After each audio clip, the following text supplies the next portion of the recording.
The Kingdom series is one of my favorite video game experiences. When I heard about it back in 2015, I couldn't imagine how a side-scrolling game, where you play as a royal ruler, could truly feel like a strategy game. But it completely blew my expectations away. I was 17 at the time, and I had no idea I would become a game developer someday. And honestly, I wouldn't have believed you if you told me so. But now it's my full-time job, and being independent gives me the freedom to create exactly what I want. So I set out to make a game that feels familiar to Kingdom players, with key differences that make it a whole new experience. I present to you the Ember Guardian.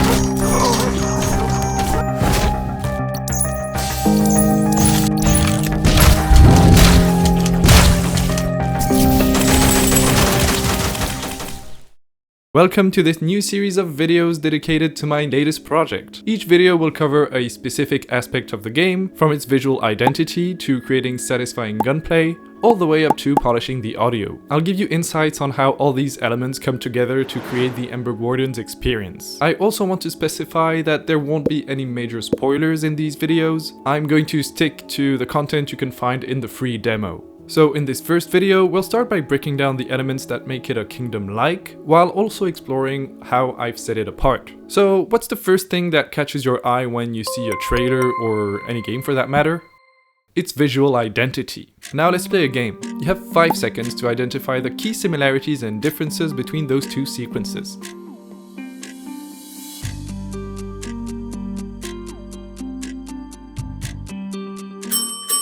Alright. Let's break it down. First and foremost, what stands out immediately?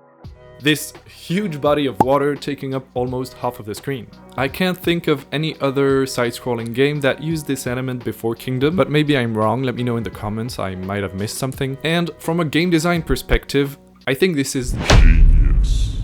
Now let's see what happens if I change things up. Here's what my game looks like if I put the ground at the very bottom of the screen. And here's what happens if I remove the water completely. In the first case, it just looks off. The character and the world feel unbalanced, stuck at the very bottom of the screen. In the second case, it doesn't look great either. That might also be because I didn't take the time to design a proper underground, but even if I did, having visible underground terrain implies it serves a gameplay purpose. And since that's not the case in the Ember Guardian, it would be misleading game design. Once again, Kingdom found an elegant solution to this problem, and at the same time, this body of water creates stunning visual compositions, with reflections playing a crucial role in the game's aesthetic. Alright, so now that we've addressed the elephant in the room, oh no wait, there's another huge similarity, the art style. Both games use pixel art. I've always loved working with pixel art, so that felt like a natural pick for the Ember Guardian. That said, there are some key differences in how pixel art is handled in both games. Kingdom uses what's called pixel-perfect art. Aside from the water and the camera, everything follows a strict rule where all visual elements are aligned to a fixed pixel grid. This gives it a super cohesive, clean aesthetic. For instance, if you look at the foliage animations in Kingdom, you'll notice that the leaves move exactly 1 pixel at a time. No interpolations, no fancy shaders that distort the pixel positions. For the Ember Guardian, I chose to go for a more modern approach to pixel art. Most of the assets are hand-drawn pixel art, and of course, all the sprites actually have the same pixel size, but I gave myself more creative freedom when it comes to lighting and visual effects. For example, particles often use non-uniform sprite sizes. Look at the fire here. Its particles don't stick to a fixed pixel grid, and the bloom around the fire uses a soft, smooth texture instead of a pixel-based texture. In the end, going for pixel perfect or a modern approach to pixel art really comes down to personal preference and the tone you want to convey. Both styles can look beautiful, and I think the Ember Guardian finds a nice middle ground between nostalgia and modern expression. Lastly, let's talk about the final element I drew inspiration from Kingdom for the Ember Guardian. I'll put both gameplay extracts on screen again. This time, focus on what you don't see, what's completely absent or almost absent. Got it? Alright, let me show you a gameplay extract from another game to help you spot it. This, and this. All of this is completely absent from Kingdom. The lack of UI drastically enhances immersion. Your attention is fully on the character and the world around them. This sense of immersion is something I want the players to feel in the Ember Guardian. There are several ways to reinforce it, and keeping a minimalistic UI is a key factor. But here's the thing. It's not as easy as just removing the UI. I could have gone the simple route and displayed everything the player might need on screen. Player stats like health, stamina, equipped weapons and ammo, inventory details including the amount of each currency, camp status such as the remaining fuel in the fire and the condition of barricades, workforce management, how many workers you have and their assigned roles, a timer to keep track of the current time of the day, and a minimap, because why not? After all, getting lost in a world with one-dimensional movement feels like a real struggle. And just like that, most of the immersion would be gone. I want players to develop the habit of checking on their barricades at dawn after a successful night defense, tracking their workers at dusk, and memorizing key landmarks while exploring. Those are skills needed to be mastered in order to successfully win a level. To tackle this challenge of removing all these UI elements, I took inspiration from multiple games. Let's start with the player status. For the health bar, I had no choice but to keep a visible health bar. But I opted for an in-game health bar, what we developers call World UI. Instead of being overlaid on the screen like most HUDs, this UI element sticks in the game world. And designed properly, this can reinforce immersion. I find World UI far more fitting for the Ember Guardian, especially given its cyberpunk post-apocalyptic setting, but we'll get to that later. To push this idea even further, when the player takes damage, a piece of the health bar physically falls in the world. I use the same approach with ammunition. Managing ammo in the Ember Guardian is a key gameplay element with two distinct storage systems. The backpack, where the ammo is carried and stored, and the ammo belt, a quickly accessible storage specific to the weapon you're holding, where the player transfers ammo for immediate use in combat. This ammo belt also functions as a world UI positioned behind the character. It visually depletes as the player reloads, following the same animation principle as the health bar. Both health and ammo bars remain hidden by default, and only appear in specific situations. First, when their levels are critical. When entering or leaving camp, you wouldn't want to head out exploring without knowing you only have half HP or with a handful of clips. Or when standing in front of key stations like the tent for healing or the ammo crafter. To know how many bullets you have left in your clip, I took inspiration from one of my favorite games, Time to collect your paycheck! Deep Rock Galactic. When playing this game without HUD, which is an amazing immersion experience, I truly recommend you to try it if you haven't done so. You rely on each weapon's built-in ammo display. Since the Ember Guardian is a 2D game, this wasn't really an option. Instead, I modified the original weapon's design to feature neon lights that deplete as you fire, giving instant, intuitive feedback without the need of an ammo counter cluttering the screen. Removing the stamina bar was a real challenge. To do so, I combined post-processing, sound design, and character animations to communicate on stamina level. When stamina is low, the character starts panting, accompanied by a breathing animation and a subtle vignette effect. If the player forces exhaustion, these effects intensify and the character movement speed drops as a penalty. Playtests revealed an unexpected issue. Initially, I removed all the low stamina warnings once the almost exhausted stamina threshold was passed. This led players to assume they had fully recovered their stamina when they hadn't, causing them to sprint too soon and immediately running out of stamina again. The result? Frustration and the feeling of never having enough stamina. To fix this, I kept the panting sound effect and the breathing animation active until full recovery, subtly guiding the players to wait before sprinting again. This small tweak drastically improved the game experience. For inventory, I drew inspiration from Kingdom's purse system. In Kingdom, the purse only appears when you gain or spend coins. I applied the same principle in the Ember Guardian, but with multiple currency types and 3 different storage containers in the player's backpack. I also kept a fun detail from Kingdom: inventory overflow. If you carry too much, resources spill out of your backpack, adding a layer of inventory management. And honestly, I think it looks and feels awesome. The fire's fuel level is critical. If it goes out, you lose the game. When near the fire, the fuel bar is always visible as a world UI element. But how about when the player goes out exploring? Well, here I had no choice but to keep a small indicator in the top left corner of the screen.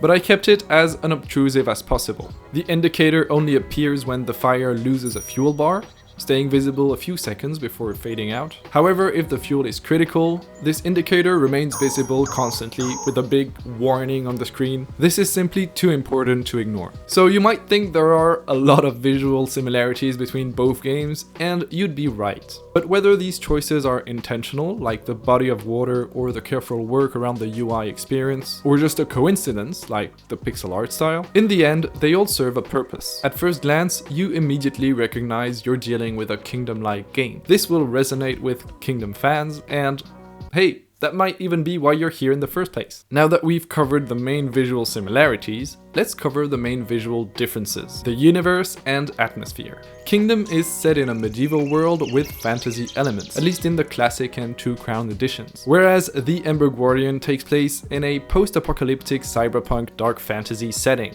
That's a lot of keywords. Post-apocalyptic cyberpunk because it clearly happens after the collapse of a cyberpunk society, and the dark fantasy inspiration shows up in the game's lore through interactions with NPCs, the battle between light and dark, and the creatures roaming the world. Speaking of light, this is a major element in the game, if not the most important. You play as the Ember Guardian, a solitary remnant of civilization fighting to keep darkness at bay.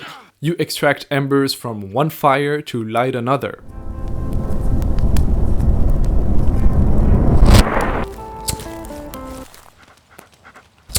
This is what drives the game from level to level. If your fire goes out in a level, your run ends.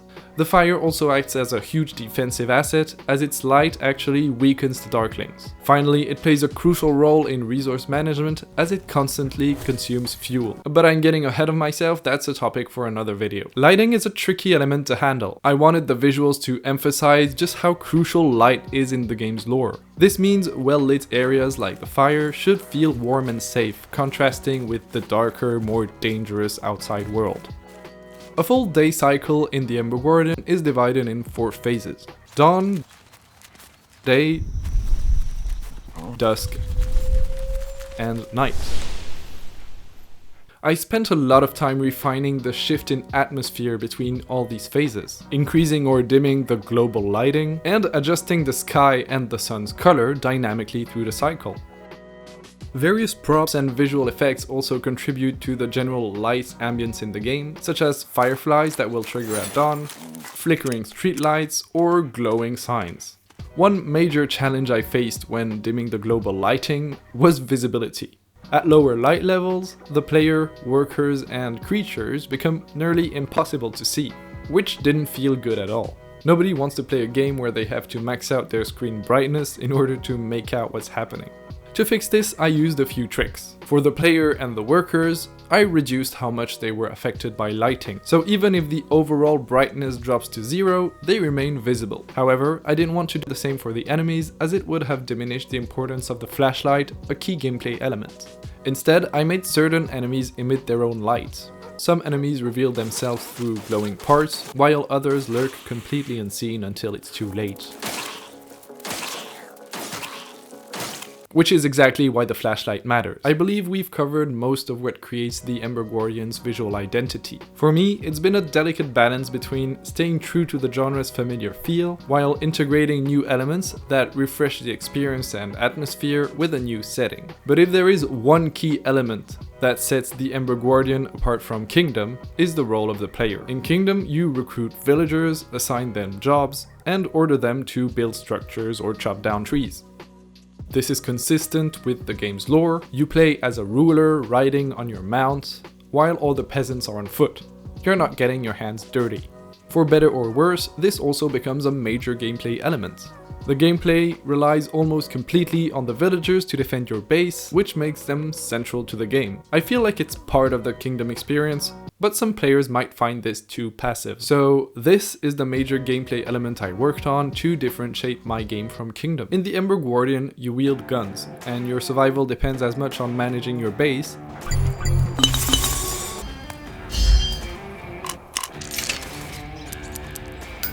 as it does on your ability to shoot, aim,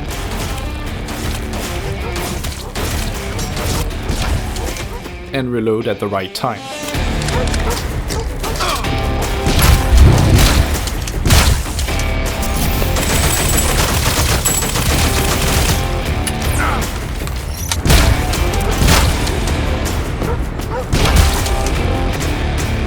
I won't go into more detail on this topic as it will be the main topic of the next video. If you're interested in the Ember Guardian, head over to the Steam page and add it to your wishlist. As I mentioned, I recently released a demo, so if you want to try it, it would be a pleasure having your feedback. And you can also join the Ember Guardian's Discord server. You'll find everything you need in the description below. I'm so excited to share details with you behind this project's design. From its gunplay to sound and music, there's so much to say. Let me know in the comments down below what you thought of this video, if it was instructional and or interesting. I'm testing a new kind of video more focused on game design, so feedback is appreciated. See you in the next video, and for those of you who try the demo, well, we have to use guns. Let's use proper guns.